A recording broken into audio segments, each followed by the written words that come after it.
Hello. Today I'm going to talk about low code being the jet fuel for application development. My name is Suvajit Gupta. I'm the Executive Vice President at Appian Corporation, a low code platform vendor. Before I jump into the talk, I just wanted to spend a few minutes introducing myself. Why am I even talking about this? I've been in software for over 30 years. I am a developer. I started off coding. I grew up through the ranks, built lots of code, lots of applications, and got promoted into management and leadership, and here I am. One claim to fame I have is that I've been through three initial public offerings, and that's taught me a lot about writing software that scales, works with enterprise. And most recently, I've been at Appian for the last 8 years. During my time here, I've grown the engineering department tenfold, and that comes with its own set of challenges. We're really excited to talk about the state of the industry with low code and high code at this session. So the first thing is, why did I or why did any of you get into software? So I can talk about myself. I was addicted to software after my first computer science class back in college. And I had just fallen in love with this thing that you can take any ideas from the whiteboard, type them into the keyboard, and actually see it working. I love the fast feedback cycles. I love the possibilities that you could almost take anything and code it up and make it into an app. And so I thought I'm going to become a software engineer and continue to do this while people pay me. However, the reality quickly sets in to software developers, right? Real world software is not what you're learning in college. You have to write tests, you have to deploy it, you have to support customers in production. You also learn that only 15% of the code that we're writing is actually the things we set out to do. The rest of it is all this other stuff. It's security, it's scale, it's performance, it's internationalization, usability. And the brutal reality is that a lot of developers quickly realize that they're spending very little of their time actually coding things from scratch. It's all this other stuff. And it kills the velocity and sometimes the joy of software development. So what's holding back the world from writing lots of software? You've heard the phrase that every company is a software company now. Whether you're a bank or a pharmaceutical company, you're writing lots of software. And so all of these companies face some big challenges. IDC recently did a study and they found out that most companies complain about the fact that governance and compliance, those are really hard. You have to integrate software data from multiple systems and pull them into your source and do stuff to it. There is the growing complexity of all the technology swirling around. Anything that we start using within a few years, it goes obsolete. There's still a lot of manual work. You have to manually verify your software, do acceptance testing. And last but not least, the biggest challenge of all is IT and business working together. They speak different languages and they have to collaborate to conceive and then build and deploy all the software that companies need. Additionally, most companies report that they have a really hard time finding people that can code. 80%, and actually more than that, report that hiring is one of their top challenges to get great technical talent. Almost 90% complain about the fact that they're just drowning in technical debt. Technical debt are things like missing tests or tests that are fragile or code that's not documented, or you're sitting on a library that's been flagged with security problems, and how do you upgrade? And last but not least, almost a third of companies complain that they don't have the money to do all the software that they need. It takes too long, it costs too much, and it ultimately under-delivers on the promises. So a pretty bleak landscape of software out there. If you look at the traditional software lifecycle journey, whether you're doing waterfall or whether you're doing agile or anything in between, the stark reality has not changed. I think over 90% of software projects actually fail. It's a strong term. Fail means that they're more than 200 or 300% over budget and timelines and disappoint their users. So it's pretty tough to build applications that actually delight your users. And so when you have some intention and you're trying to make that into an application, you often find yourself on this really jagged, circuitous path to go from idea to production. And because of that, businesses often expressed a high degree of frustration with IT. They can't wait that long. They need something yesterday to compete and survive. And so we have to have something that changes. And the challenge is that even if you could survive all this, the quality of your applications are unfortunately reflected in the quality of your developers. there's a huge demand for talented software professionals. They have a choice of employer, and some of the best ones may not be even working for you. And that is reflected in the applications that you put out, or worse, once you ship it, maybe it doesn't scale, maybe it doesn't perform, maybe it's not usable. You really need top talent to make great applications. And so this has been one of the biggest gating factors in further adoption of software. So let's take some wisdom from one of the smartest people that has ever lived. Einstein said that we cannot solve our problems with the same thinking that created those problems. So if you look at it like that, we really need a paradigm shift. If you look at other mature industries, like if you're trying to build your kitchen again, right? You're not going to go in and cut down a tree and saw the wood and build your cabinets.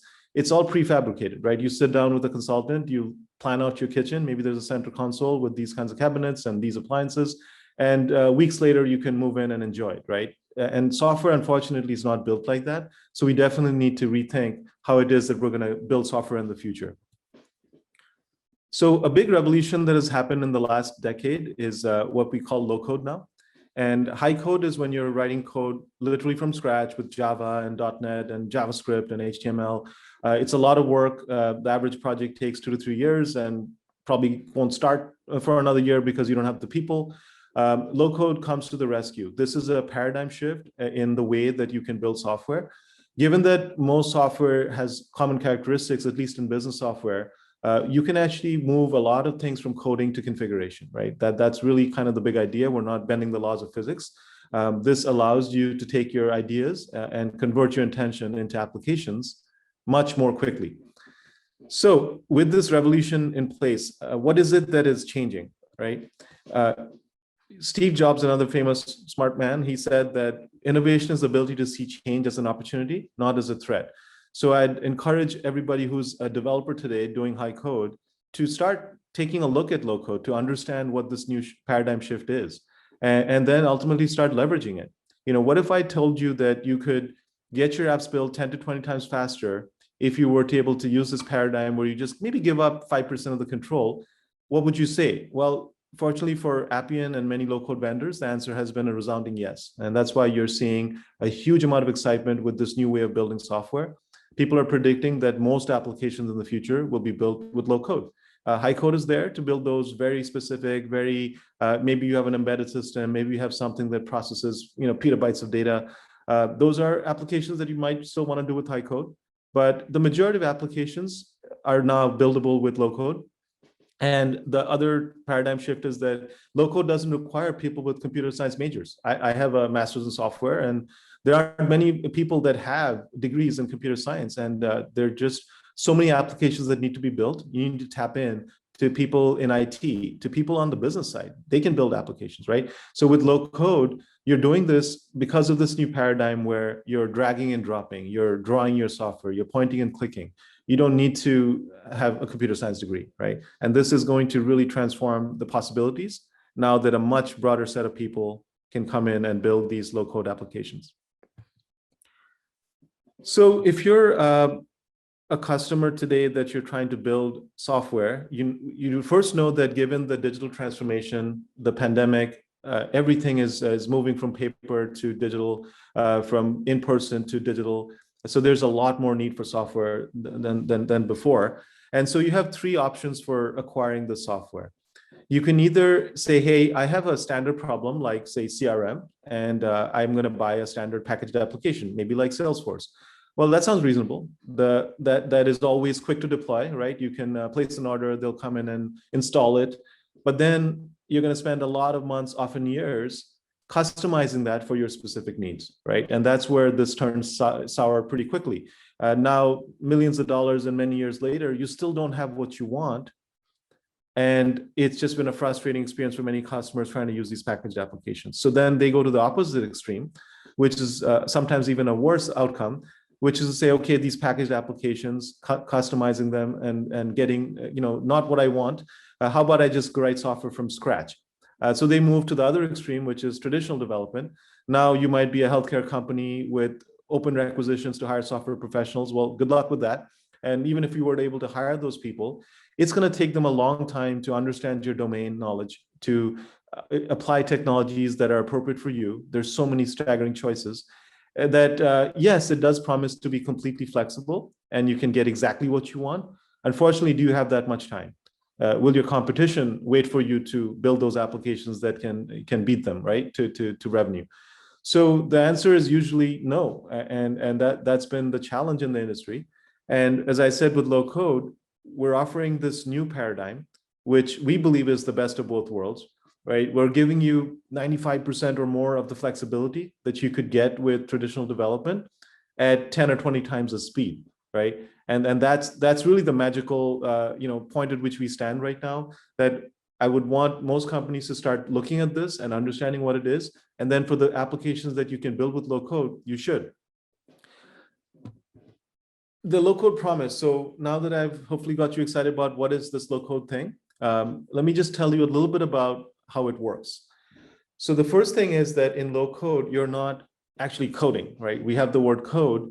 You're capturing your intent by, for example, you might have an integration to Salesforce, right? Instead of writing Java code that calls an API that pulls data out of it, what if I could give you a connected system that you point and click, put in some of the parameters, and then you got the data into your system? What if you're building a process, right? You might have an approval for compliance and there's 9 people in the loop. Instead of writing code again with HTML and JavaScript with the Java or .NET backend, what if you could draw out your business process and then model that, and then when you hit the save button, you can actually run the process that you've drawn? That's what low code does for you. And I can go on and on. All of the low code approaches are visual, they're declarative.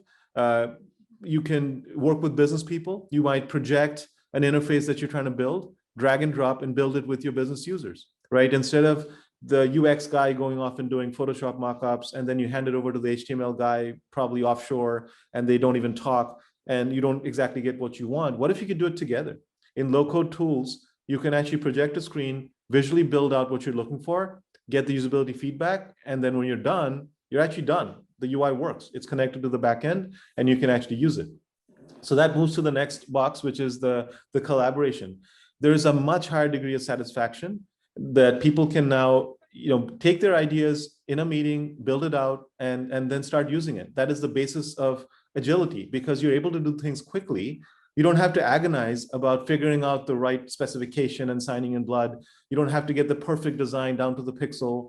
You can actually just do something and build on that success. That's one of the foundations of agility. And low-code platforms really enable that. And if you look at movements with Agile, moving to Agile 2, I'm saying that high code is moving to increasingly low code while you can apply Agile principles. And imagine, the other paradigm shift that I'm seeing is that people are able to experiment because they know that it's so quick. I can try it. And if I like it, I'll keep doing it. If not, I stop talking about it. So this speed up is truly a paradigm shift. At the bottom, 2 more things to talk about with low code. Low code allows people to focus on the innovation, right? You have a business idea that you want to roll out to your customers. You don't want to agonize about platform upgrades and automated tests and documentation and all of these things. Low code platforms liberate you. They allow you to work on the part that you care about. And if you build it, say, on a low-code platform like Appian, you can just allow the platform to take care of these things for you. If you build something on a low-code platform, it could just run both on the web and mobile, for example. Whenever there's an upgrade of an Android and iOS, the low-code platform will upgrade that for you. You don't have to go and do it yourself. If there's a security vulnerability, well, guess what? You don't have to worry about it. Low-code platforms don't have them because you're not writing HTML and JavaScript code that can be hacked. You're working at a higher level of abstraction. And that's really the key thing I want you to walk away from today, to understand that people used to code actually before assembly language, bits and bytes. Then we made assembly language. Then we made languages like C, and then Java and so on, and application platforms. So there's been a continual raising of the level of abstraction so that you're working at the level that humans want to work in. Yeah? You don't care about registers and bits and bytes and garbage collection, all the things that require 4 to 6 years of school to master. Think about things like parallel development, right? When you are writing an interface that's probably calling 3 things, to make that work in a multi-threaded environment, I think something like 5% of developers can do multi-threaded coding. It's exceptionally difficult. On a low-code platform, we can just parallelize your calls for you. We can see that you're making a series of calls that have nothing to do with each other. And we can just string them up for you, farm them out, and then pull it back together, right? These are liberating. So now you can focus on your innovation. And last but not least, the maintenance cost is 10 to 20 times lower because, again, for all the things I talked about, you're not worrying about them. Leave that to your low-code vendor. As we come to, towards the end of my talk, I want you to think about all the applications that you're contemplating, both on your portfolio and in your backlog. I'd probably guess that they're not all the same. They're all unique. Helmut Jahn had this great quote that every building is a prototype. No two are alike. You just have to go to a place like Manhattan and you'll see that. And software is not unlike that, right? In your back office, you have dozens, maybe hundreds, if not thousands of these applications running. Everyone is different. And low-code platforms are able to just coexist with them. They're not going to come in and make you rebuild everything or start a 5-year microservices engagement that you put everything behind an enterprise service bus, and maybe then, only then, do you have the piece parts to transform your business. Low-code platforms are very good at layering themselves on top of your data, your application, your silos, and in the middle of your politics, right? It really comes in seamlessly and allows you to build and innovate quickly. And as you can tell by this time that you're no longer gated by the quality of those developers that you can hire. You're gated by the quality of the low-code platform that you pick. And there are a number of good ones. Appian is one of them, but you should take a look. And when you pick a top-notch low-code platform, you can ensure that your applications are running at enterprise class, right? They scale, they perform, they're secure, they're reliable, they're internationalized, and they ultimately delight your users. Even during my time at Appian, I've been here for 8 years, like I said, I've seen that low code used to be pretty restrictive, right? You could build a few things with low code. And today, I just see amazing applications built by our developers, built by our partners, by our customers. I now tell people you had no idea the low code could look this good. We recently are building things like dark mode. You can have branding, you can have the control at the UI level that you want. You have all the integrations in the back end to hundreds of systems that you have in your enterprise. And you can work with all of that right in the middle of your low-code platform. So to summarize, the new reality is that you should learn about low-code. Hopefully this piques your interest. I can assure you that if you start your first low-code project, it will accelerate your development. So for example, at Appian, we sell an Appian guarantee. And we tell you that in a couple of months, for a fixed amount of money, we will build you an enterprise production app. And that includes analysis, design, development, testing, deployment, right? And very few people can say that you can build an app from scratch in 2 months and get it into production in the hands of your users. It does improve collaboration, as I said. It manages your technical debt and it lets you pull together your enterprise into an orchestrated layer. So in closing, just 2 more thoughts. I wanted to say that I have noticed that our customers have been traditionally for the last 10 years operationalizing their processes and their work with platforms like Appian. Today, they're innovating. They're not only operationalizing, but they're thinking of the next set of ideas that they can experiment and they can try it out because it's so quick. If you spend a few weeks trying something out, why not? It's easier than the alternative, which is to have big meetings and write documents and estimate budgets. Just do it. So if you want to learn more, I wanted to point you to a great white paper that we have here. So check out the future of app development. It goes into a lot more detail than I had time for. I hope you enjoyed this talk. I am available during this conference and I'd love to talk to you about low code or whatever your enterprise challenges are. Please contact me. My email is listed here, suvajit.gupta@appian.com, and looking forward to connecting with you all. Thank you.